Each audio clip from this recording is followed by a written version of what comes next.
Good night. It's about 7:23 p.m. on Friday the 30th of June 2023. I'm going to complete what I've written in my notebook, the various saints in the last few days that I've missed, beginning with the 29th of June, the St. Paul, the Apostle of the Gentiles, because it was the feast day of St. Peter and St. Paul yesterday, and I just run out of energy. I wouldn't have been able to do it justice. I was overtired. And the font is very small, so I'm going to do, I've written them in my notebook.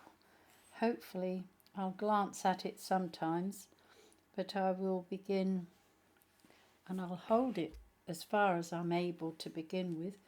I'm wondering if I could make this higher.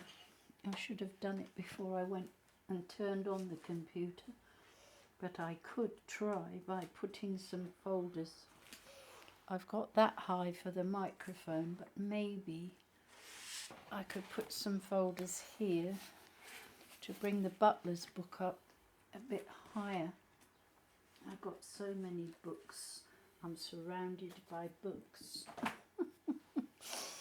It's quite amazing how many books I just have. Books and folders. I've got more than I need, really. I'm just going to make it so I haven't got to bend down in any way. Bring this one up.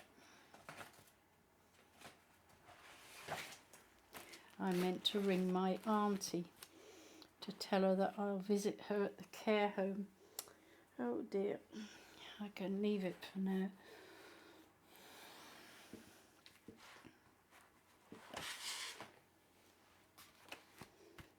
That is higher, and then if I bring this here, then I haven't got to bend down. Hopefully I won't have to move at all. Just a moment. Maya, I don't know what touch. She's in her 80s. Hold on a moment. See if I can see. I'm just going to just quickly tell her that because she might go to sleep before I finish doing this. I don't know what time they make them. Imagine when you get old, you're told when to go to sleep or something like that, or their carers help you go to. I wouldn't like that. I wouldn't like that at all. I can't even find. Oh, I've got a number.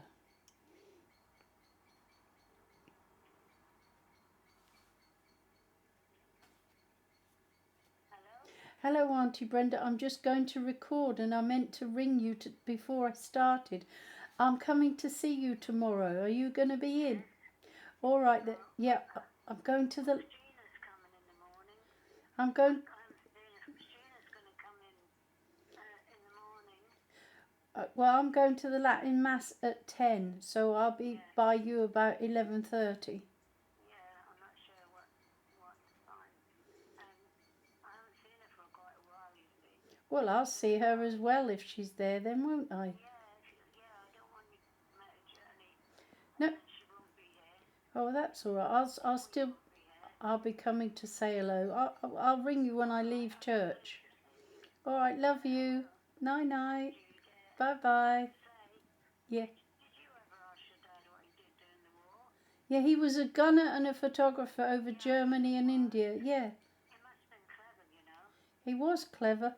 Yeah, I thought he was. I've been hearing about this new American serviceman now. Yeah. Defending us in case the Cold War comes. There's a Cold War here. Okay. A special program about it. All right, then you enjoy them. Yeah. I thought he was what you just said. Yeah. A photographer. Yeah. Yeah. And because Uncle Rory was in the Air Force as well, wasn't he? Yeah, he was. Yeah. Yeah. All right. Anyway, I might see you tomorrow then. Yes, you might. All right. God bless. I hope so, yeah. Yes. All right. Bye bye. Okay, Bye bye. Bye bye. Ah, bless her. And my cousin is coming from London, but I don't know if the trains are running. I think they are. I don't think they're on strike tomorrow. Sorry about that, but if I didn't ring her now, I wouldn't get her because she can't move around a lot. They haven't helped her recuperate. They don't have the staff qualified to help her after breaking something in her hip or bone or what have you. It's not fair. So she needs more care than ever. Anyway, I'm going to continue with the saints. This saint is St. Paul, the Apostle of the Gentiles, for the 29th of June, and then I'll go through the other ones that I also haven't finished. Of all the saints with whom we are made acquainted through the pages of Holy Writ, St. Paul is the most intimately known to us. We possess not merely an exact external record of his doings, furnished by his disciples, St. Luke in the Acts of the Apostles, but we have his own incomparable self-revelation in his letters, which, while prompted always by no other purpose than to benefit those to whom he writes, lay bare his very soul. There's also some evidence about his physical appearance. A 2nd century document, the so-called Acts of Paul and Thecla, say that he was a man small in size, bald-headed, bandy-legged, well-built, with eyebrows meeting, rather long-nosed, full of grace. For sometimes he seemed like a man, and sometimes he had the countenance of an angel. It would be difficult without transcribing a great part of the New Testament to draw a faithful picture of the character of the Apostle of the Gentiles, and the New Testament, it may be assumed, is in the hands of all. In the first volume of this series, under January the 25th, St. Paul's conversion has been narrated. In the present notice, it has seemed best to leave on one side the 32 pages which Butler devoted to an account of the Apostle's missionary journeys and his writings, and to give a brief summary of what St. Luke records in the last 15 chapters of the Acts. When Saul, on his way to Damascus, had been stricken down and converted from a prosecutor into the eager servant of Christ, he withdrew, on recovering from his temporary blindness, to spend 3 years of seclusion in Arabia. Then returning to Damascus, he began to preach the gospel with fervour, but fury against his teaching was such that he had to make his escape, being let down the city wall in a basket like someone was in the Old Testament. Rahab, was it something? I'm not quite sure now. He directed his steps to Jerusalem, and there, she let the spies down. Perhaps not unnaturally, he was at first regarded by the apostles and their converts with considerable suspicion, until the generous support of Barnabas allayed their fears. In Jerusalem, however, he could not stay. The resentment of the Jews against him was too strong, and being warned by a vision which came to him in the temple, Saul went back for a time to his native city of Tarsus. Thither Barnabas went to seek him, and yielding to his persuasion, Saul accompanied him to Antioch in Syria, where the two preached with such success that a great community of believers was founded, who in that city for the first time began to be known as Christians. After a 12-month stay, Paul, in 44, paid his second visit to Jerusalem, coming with his companion to bring contributions to the brethren who were suffering from famine. By this time, all doubts concerning Saul's stability had been laid at rest. By the direction of the Holy Spirit, he and Barnabas, after their return to Antioch, were ordained and forthwith set out on a missionary journey, first to Cyprus and then to Asia Minor. In Cyprus they converted the proconsul Sergius Paulus and exposed the false prophet Elymas, by whom he had been duped. Thence crossing to Perga, they made their way through the Taurus mountains to Antioch of Pisidia, and went on to preach in Iconium and then in Lystra, where healing a cripple, they were at first taken for gods. Barnabas was Jupiter and Paul Mercury, because he was the chief speaker. But enemies among the Jews provoked a revulsion of feeling. Paul, as he now begins to be called by his Gentile name, was stoned and left for dead. They escaped, however, and fled secretly to Derbe, whence in time they pursued their journey to the more peaceful atmosphere of the Syrian Antioch. 2 or 3 years had probably been spent in this first missionary expedition, and it seems to have been in the summer of 49 that Paul came to Jerusalem for the 3rd time, and was present at the meeting in which the question of the attitude of the Christian church towards Gentile converts was finally decided. The incident in which Paul, as recorded in the 2nd chapter of the Epistle to the Galatians, remonstrated with St. Peter at Antioch over his too conservative Judaism, had perhaps occurred in the preceding winter. Then the years from 49 to 52 were spent by Paul in his second great missionary journey. Taking Silas with him, he travelled through Derbe to Lystra, regardless of what had previously befallen him in that place. But he was rewarded by the faithful discipleship of Timothy, whose parents dwelt there. Paul, on his part, being seemingly more careful to avoid giving unnecessary offence to the Jews, for he had Timothy circumcised, as his mother was a Jewess, though his father was a Greek. Accompanied by both Timothy and Silas, St. Paul went through Phrygia and Galatia, preaching and founding churches.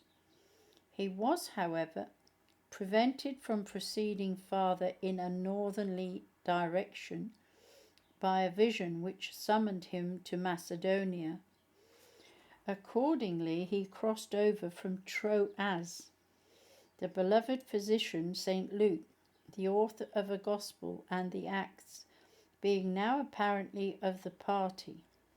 At Philippi we have the very interesting episode of the girl with the divining spirit who called after them, "These men are the servants of the Most High God."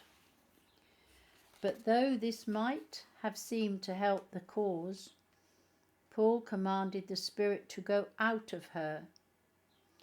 This put an end to the girl's powers of divining, and her masters, deprived of a source of profit, raised a clamour and brought Paul and Silas before the magistrates. The two missionaries were beaten and thrown into prison, but were miraculously set at liberty. We need not trace the further stages of this journey. The missionaries made their way through Macedonia, Beroea, and Athens to Corinth. At Athens, we have an account of the address delivered by St. Paul on the Areopagus, in which he took occasion to comment upon their altar dedicated to the unknown God. In Corinth, his preaching made a deeper impression, and we are told that he settled there for a year and 6 months. In the year 52, St. Paul seems to have left Corinth to come to Jerusalem, his 4th visit possibly, to be present there for Pentecost. But he remained for only a short time and went on to Antioch. The 3rd missionary journey is thought to have covered the years 52 to 56. St. Paul traversed Galatia, the Roman province of Asia, Macedonia, Achaia, crossed back to Macedonia and made a return by sea, which allowed him to pay his 5th visit to Jerusalem. During this period, he probably spent 3 winters at Ephesus, and it was at Ephesus that occurred the great disturbance raised by Demetrius the silversmith, when Paul's preaching interfered with the profitable trade which many of the townspeople carried on in making and selling images of Diana. Then at Jerusalem, we have the story, told in detail, of the apostles' reception by the elders and of the intense popular commotion excited by his visit to the temple. He was arrested, rough-handled, and bound with chains. But before the tribune, he defended himself with vigor. The official inquiry ended by his being conveyed to Caesarea, for a plot was discovered in which 40 Jews had bound themselves under a curse that they would neither eat nor drink until they should kill Paul. At Caesarea, he was kept in captivity for 2 years under the proconsuls Felix and Festus, while the uncertain trial dragged on. For the governors, though all evidence of any real offence was lacking, were unwilling to face the unpopularity and the danger of an outbreak which might occur if they delivered a verdict in his favour. Paul, meanwhile, appealed to Caesar, in other words, demanded as a Roman citizen that the cause should be heard by the emperor himself. In charge of a centurion, Julius, the prisoner was sent to Myra and then conveyed in an Alexandrian wheat ship to Crete. The vessel, however, was caught in a hurricane and suffered shipwreck at Malta. St. Paul, after some delay, was transferred to another ship, brought to Puteoli, and thence by land to Rome, There the book of the Acts of the Apostles leaves him, awaiting his trial before Nero. The later movements and history of the great apostle are very uncertain. It seems probable that he was tried and acquitted in Rome after a lengthy imprisonment. We have evidence that of yet another, a fourth missionary journey.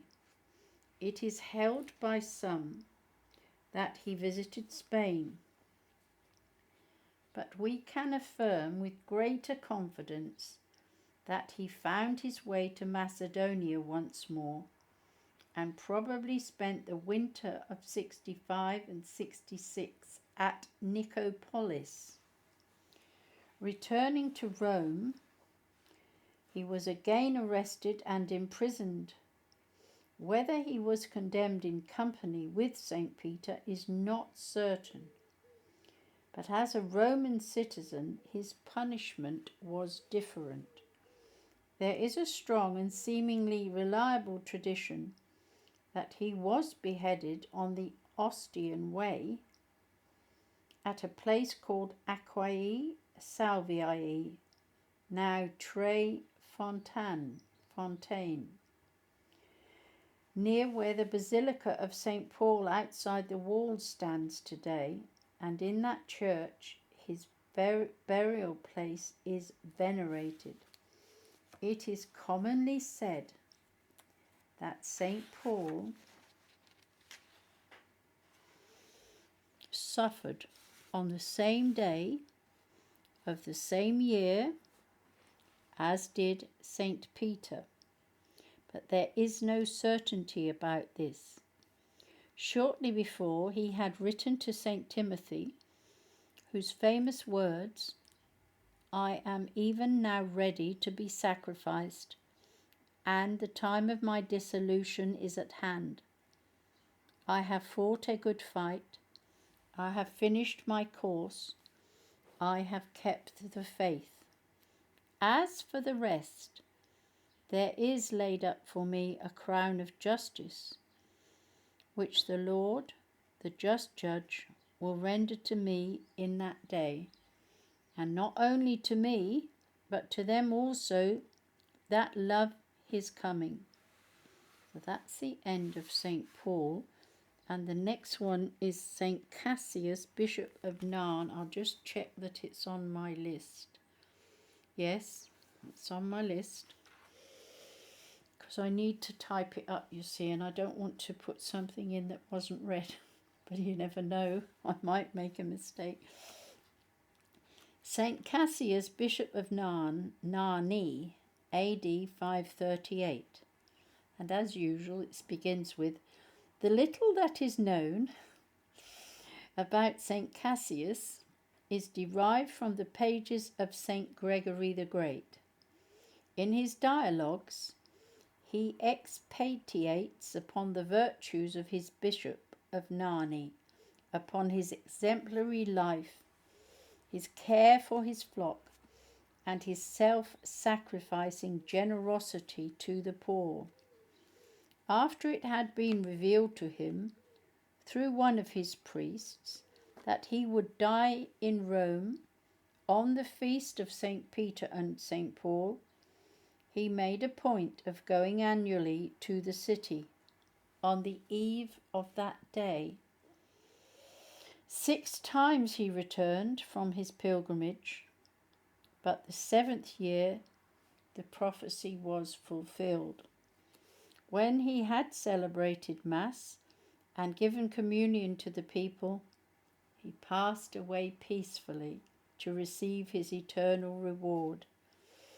He had composed in advance his own epitaph in verse, and in accordance with its terms, he was buried at Narni in the oratory of his predecessor Juvenalis, beside a certain Fausta, who may have been his wife. In the 9th century, Count Adalbert of Tuscany seized Narni and caused the bodies of St. Juvenalis, St. Cassius, and St. Fausta to be taken to Lucca. There they found a resting place in the church of St. Frediano. Eventually, however, the relics, or part of them, were returned to Narni, where they are still preserved in the cathedral. Of the life of St. Cassius, nothing more is known than what we learn from St. Gregory the Great, first of all in the dialogues and then in a special sermon of his. All the relevant passages are quoted in the Acts Sanctorum June. The next saints named are from the 9th century, and they are Saint Salome and Judith. Yes, and they're in my book. About the middle of the 9th century, Walter, the abbot of the double monastery of Ober-Alteich in Bavaria, caused an anchoress cell to be built at the west end of the church, with an aperture into the choir. In it he enclosed, with the customary rites, a relation of his own, a stranger from England named Salome. According to a tradition which became current at Alteich, she was an unmarried princess, the niece of a king of England. On her way back from a pilgrimage to Jerusalem, she had the misfortune to lose her 2 attendants, all her possessions, and temporarily her sight. After many sufferings and much wandering, she arrived at Passau, where she found a temporary home, and from thence she went to Alteich to end her days in seclusion and prayer. Some time later, she was joined by a cousin or aunt, a widow called Judith, who it was popularly believed had been sent in search of Salome by the King of England. Alteich proved as attractive to her as to her kinswoman, and she also decided to remain there. For her accommodation, a second cell was built, adjoining that of Salome. Thus they lived until Salome's death left Judith in solitude. At times she suffered from diabolical attacks and night terrors, and the shrieks which came from her cell sometimes brought the monks running from the neighbouring abbey to find out if she was being murdered. She was buried beside her niece at Ober-Alteich. It is stated that in 907, when the monastery was destroyed by the Hungarians, the relics of both recluses were moved to Nieder-Alteich, where they are still venerated. No contemporary English princess known to history seems to tally with either Salome or Judith, unless, as has been suggested, it be Edburga, the beautiful and wicked daughter of Offa of Mercia. She married Beorhtric, Ware, king of the West Saxons, and after murdering a number of his nobles, she accidentally killed her husband with the poison she had prepared for someone else. So indeed wicked she was. That monarch, in the words of William of Malmesbury, on account of her wickedness and exceeding beauty, gave her a noble nunnery for women, Her conduct there, however, was so disgraceful that she was ejected with ignominy and was reduced to wandering from one city to another with a maidservant as her sole companion. Asa states that he knew people who had seen her begging in the streets of Patavaim, Pavia. If Patavaim is indeed, as has been suggested, a copyist's erroneous rendering of Patavai or Passau, a city within easy reach of Altach, then Judith the recluse may well have been Edberga. She would naturally change her name on entering religion to sever so tangible a link with her incredible, I'd add evil past if she did all those bad things. So that is the end of that saint. How they could call her a saint if they said she was wicked confuses me rather a bit. So the next one is Saint Emma, widow, AD 1045. Let me just check if she's here. So she's not here. Saint Emma. I'd better write her in then, in my book. Saint Emma. I did read her, so if I don't do this, then I can't write up correctly what I've recorded. So, Saint Emma. Definitely she's on the last section of the 29th. It's easily overlooked, though. I will continue reading. This saint is Saint Emma. She's a widow, and she is for the 29th of June as well. Saint Emma, widow.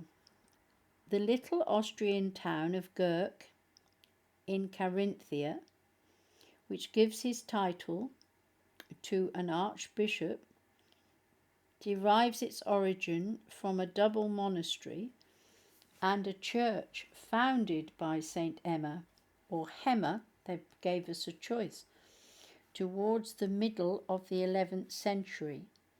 She was related on her mother's side to the Emperor Saint Henry, at whose court she was trained under the watchful eye of Saint Kunigund. She was afterwards given to marriage to William Landgrave of Friesach, and their union was a happy one. Emma and her husband had 2 children, William and Hartwig, to whom, when they were old enough, the Landgrave gave the supervision and charge of the mines from which he drew part of his wealth. The miners were a wild and lawless band, whom the brothers found it difficult to control, except by taking measures of extreme severity. After one of the men had been hanged for gross immorality by order of Count William, a number of his companions rose in rebellion and murdered both their young masters. When the news was broken to the parents, Emma at first abandoned herself to grief, while the Landgrave threatened to destroy all the insurgents with their wives and children. Noble counsels, however, prevailed. Emma turned to God in fervent prayer, and her husband pardoned all except the actual perpetrators of the murder. He then undertook a pilgrimage to Rome, but he fell ill on his way back and died within a short distance of his home. Thus, bereft of her husband and children, Saint Emma devoted her possessions and remainder of her life to the service of God and her fellow creatures. Besides giving alms liberally to the poor, she founded several religious houses, of which the chief was the monastery mentioned above. It was located on one of her own estates, and her castle of Gerkhofen formed part of the community buildings. In the two establishments, which were of course entirely separate, provision was made for 20 monks and 70 nuns. Between them they kept up the Laus Perennis. It is stated that St. Emma herself received the veil at Gurk, but this is not certain. She died about the year 1045 and was buried in her own church at Gurk. Although she certainly founded the Abbey of Gurk, the earlier life of St. Emma seems to have been in fact different from the medieval table related above. It was she who belonged to the Friesach family, and when she was left a widow by the death of Count William of Sangau, 1015, she had a son living. He was killed in battle 20 years later, and it was then that her religious benefactions began. The ancient cultus of the Countess Emma was confirmed by the Holy See in 1938. A list supplied by the Congregation of the Sacred Rites includes her among the Beatae, but she's generally called a saint. I'm going to end that there, and I'm going to begin again with the other saints, because I don't think it needs to go for an hour. I think half an hour at a time is enough. God bless you all. Thank you so much for listening. I'm going to do my best to get as many done because it's July tomorrow. God bless. Good night. Thank you for listening.